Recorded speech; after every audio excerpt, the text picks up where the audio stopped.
حضرت عبداللہ ابن عباس رضی اللہ تعالیٰ عنہ سے مروی ایک روایت ہے، میں ایک دن حضور کے پیچھے بیٹھا ہوا تھا، سواری میں حضور کا ردیف تھا، تو حضور نے فرمایا اے بیٹے، اے لڑکے، میں تجھے کچھ کلمات سکھاتا ہوں، تو اللہ کے حقوق کا خیال رکھ تو وہ تیری حفاظت فرمائے گا۔ تو اللہ تعالیٰ جل شانہ کے احکام کی حفاظت کر، تو اسے اپنے سامنے پائے گا۔ اذا سألت فاسأل اللہ، جب سوال کرے تو اللہ سے ہی سوال کرے، اللہ سے مانگنے کا مزاج پیدا کر لیں کہ فرمایا تمہارے جوتے کا تسمہ بھی ٹوٹ جائے تو وہ بھی اللہ سے مانگو۔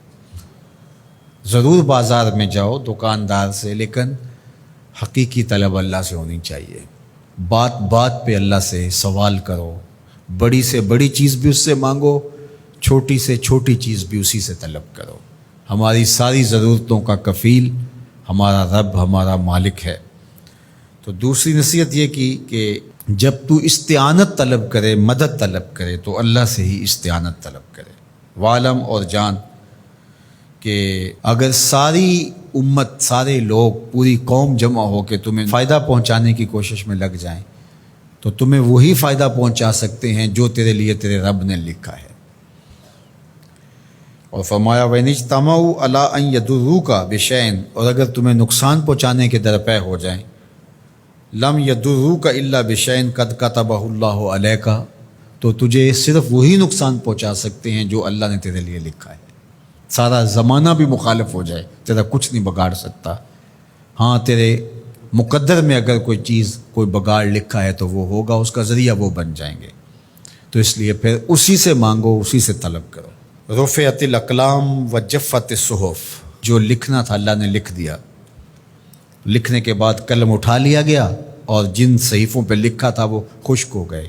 اب کتابیں بند ہیں، تو اس لیے اس نے تیرے لیے جو لکھا ہے وہ ہو کے رہے گا، تو خام خواہ لوگوں سے ڈرنے کی ضرورت نہیں ہے، اور تیرا فائدہ، تیرا نقصان اسی کے دستے قدرت میں ہے، تو اسی سے طلب کر، اسی سے مانگ۔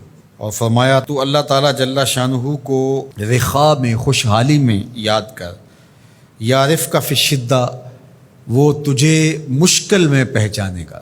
یعنی جو شخص خوشحالی کے دور میں اس کے پاس دولت ہے، صحت ہے، تو اللہ تعالیٰ کو فراموش نہیں کرتا، اللہ اس کی بدحالی کے زمانے میں اس کو فراموش نہیں کرتا۔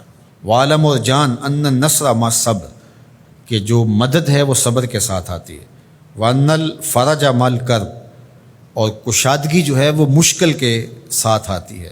وان مع العسر یسرا، اور سہولت جو ہے وہ مشقت برداشت کرنے کے بعد آتی ہے، تنگی کے بعد فراخی آتی ہے۔ پہلو مشکل پھر تمنا، پہلو کنڈا پھر پل، شاید مگروں پہلو مکھیاں ڈس دیاں ڈنگ والیاں۔ تو یہ سب ہوتا ہے، مشکلات، تکلیفیں، آلام، مصائب، ان سب سے گزر کر کے آسانیاں آتی ہیں۔ خود حضور کی زندگی دیکھ لیجئے، مدنی زندگی مکی زندگی کے گزرنے کے بعد، طائف کے مراحل کو طے کرنے کے بعد آتی۔ تو ہم ڈائریکٹ اگر چاہیں مکی زندگی کو اختیار کیے بغیر اور طائف کی مشکلات اور سنگلاخ راستوں سے گزرے بغیر مدنی برکتیں حاصل کرنا، تو وہ نہیں پا سکتے۔ تو یہ اللہ تعالیٰ نے ایک نظام رکھا ہوا ہے۔